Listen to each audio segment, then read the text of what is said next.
Asterval Studio. From story to play. After a major hurricane, you can watch an entire region go dark, but then something stranger happens. People pick up their phones, bars are there, yet nothing loads. No updates, no calls, no coordination. And that's when the communications layer fails, even if the towers are still standing. So what exactly breaks first, and why does it spread so fast? Most of the time, the first break isn't the tower, it's the support system behind it. Power flickers, backups kick in, and suddenly your signal is running on a timer. Or the tower stays powered, but its connection out gets cut. Fiber gets damaged, a relay site goes down, backhaul disappears.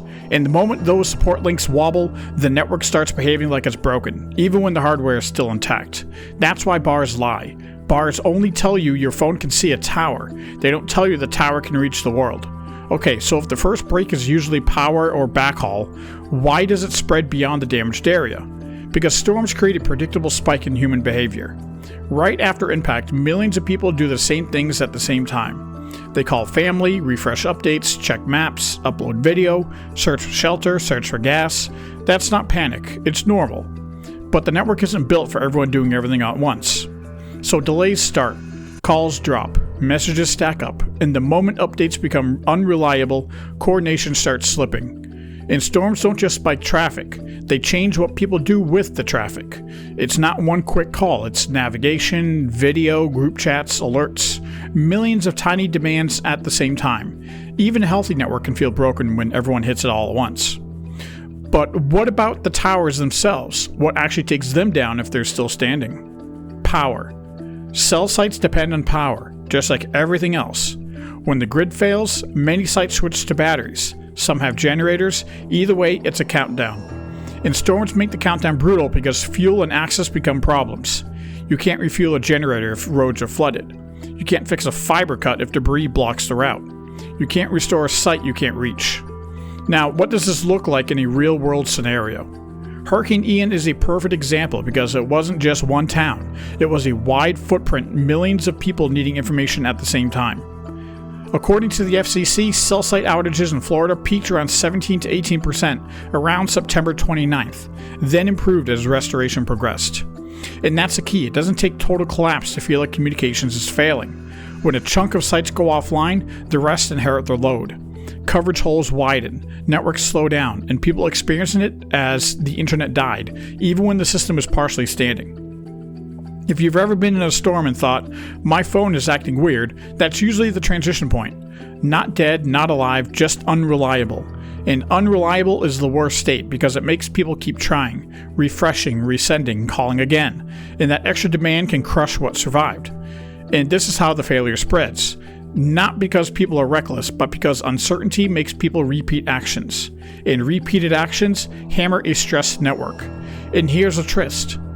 Sometimes communications doesn't fail on its own. Power drags it down with it. Hurricane Maria is the nightmare version of this cascade because the power layer collapsed at scale.